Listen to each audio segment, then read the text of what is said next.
What's up, guys? We got one here from Alpha Male. Modern women get salty when men don't show interest. Let's get into it. Why aren't you guys approaching women anymore?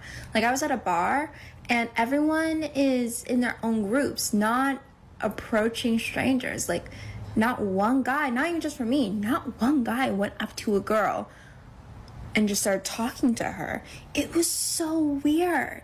And I'm like, how am I supposed to meet people? So we got the classic why aren't men approaching us anymore question. I mean, lady, men aren't approaching because the game is rigged against them. One wrong word and they're plastered on TikTok with the caption like creep alert. Men have realized that the juice isn't worth the squeeze, and why risk public humiliation or false accusations for a stranger? Plus, modern dating is a minefield of ghosting, flaking, and hypergamy. Now, statistically, women swipe right only about 4.5% of the time on dating apps. Maybe the guys at the bar just saw the reality. They'd be investing in a lottery ticket with zero payout. Just society is changing a lot, and even when we see a guy out that we think is cute, a lot of times they won't even walk up to us because they're intimidated. And I don't know, and like that's weird to me because I don't know, I think that's part of being a female is you want to feel like you're being chased. I feel like guys do the chasing and girls like I'm the tequila, not the lime, okay?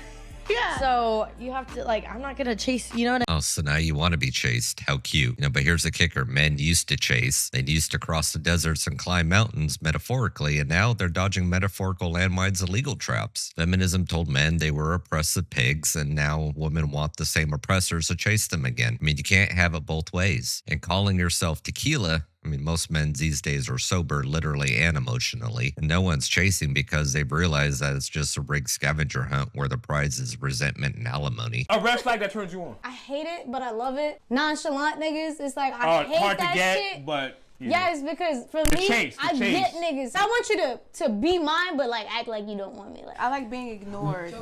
I don't know what it is. Why do y'all like being ignored? What's so good about being ignored? Because I feel like if you in my face, you in everybody's face. But if you can ignore me, you're probably ignoring other people too. If you could see me and literally look at me and keep it pushing, I don't know, that's more of a turn on than like if you come up to me and be all up in my face. So y'all women get me mad. Nah, fuck that. Nah, fuck that. Nah. Yeah, ladies, you're a walking contradiction. You want a guy to ignore you, but you also want him to obsess over you. I mean, make it make sense. I like being ignored. Translation is I like the chase because it feeds my ego. But here's the deal. Ignoring you isn't some mysterious seduction technique. Men are just done playing the clown act. Red flags turning you on, that's not edgy. It's emotionally stunted. Newsflash, a guy who's nonchalant isn't just ignoring you.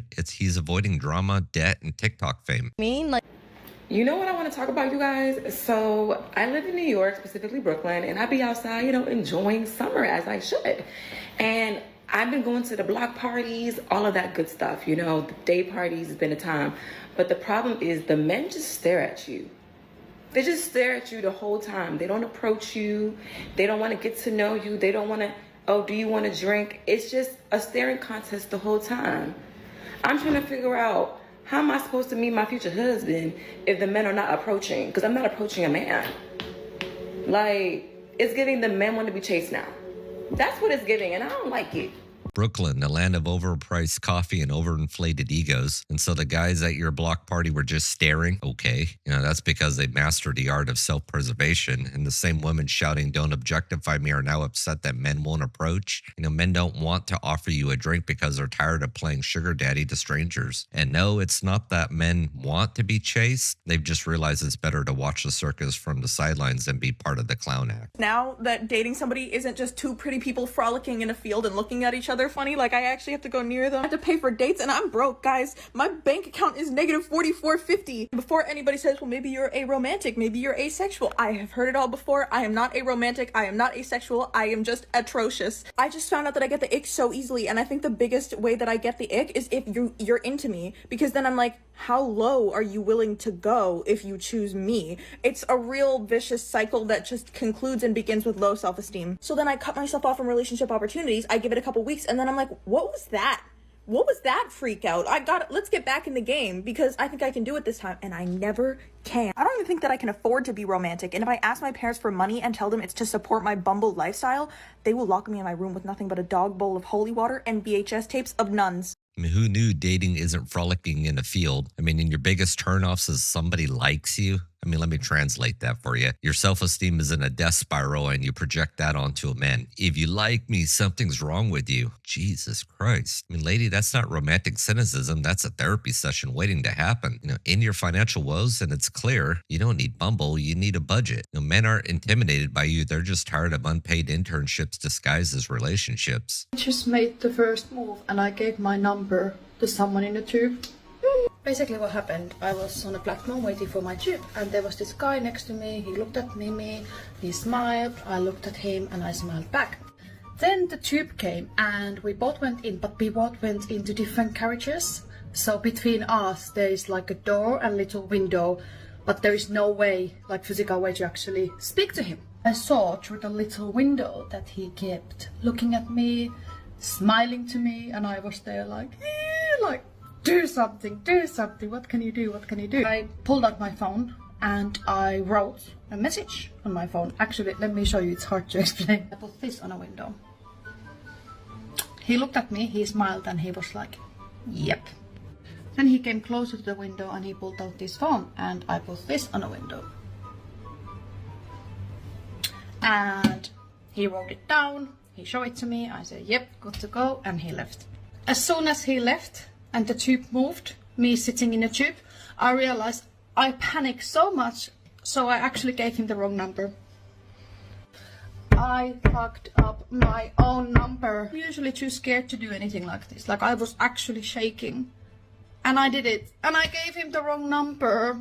Anyways, if you or your friend knows anyone who took tube this morning, Northern Line from Clapham, let me. So you had one job to give him the right number, but you turned a meet cute into a rom-com tragedy. I mean, props for making the first move. I'll give you that much. But too bad it was sabotaged by your own anxiety. And here's a thought. Maybe you're not shaking because of nerves. Maybe it's the realization that women now have to do the heavy lifting and dating. Men are opting out, and it's leaving women in this panic spiral. And Northern Line guy probably thanked his stars for that wrong number. He dodged a bullet or a train wreck. Why is this type of guy choosing to ignore women?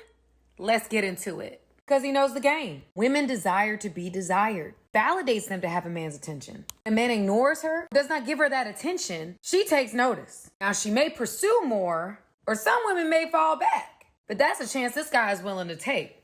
Either way, she does take notice and wonders why. Now, how long she wonders is dependent upon her self-esteem and level of security within herself. But regardless, we do take notice. So why do men ignore women? Because they figured out the cheat code to the game. Indifference equals power. Women crave attention and it's their social currency. And when men stop giving it, women spiral into an existential dread. They start asking, why isn't he looking at me? Because he values his peace more than your validation. And let's not forget, women thrive on attention, but call men creeps for offering it. Men ignoring women isn't just strategy, it's self-care. Ladies, take note, the more you chase validation, the more it runs from you. Anyways, guys, modern dating is a disaster, plain and simple. Men aren't chasing women because they've been burned, ignored, ridiculed by society that demonizes them for simply existing. The feminist movement, while initially well-intentioned, has morphed into a weapon of mass emasculation, leaving men delusioned and opting out. Social media has turned attention into toxic currency, and corporations milk this chaos for profit, all while family unit crumbles. As always, men, continue to prioritize your mental health, your financial freedom, build yourself up. Women, if you want to bridge that gap, ditch the entitlement and start meeting men halfway. Both sides need to unlearn the lies of modern culture and rebuild trust. Anyways, guys, that's the end of the video here. If you like what you've seen today, hit that like button, share, subscribe, all that fun stuff. Drop me a comment down below on what you think, and I'll catch you on the next one. Peace.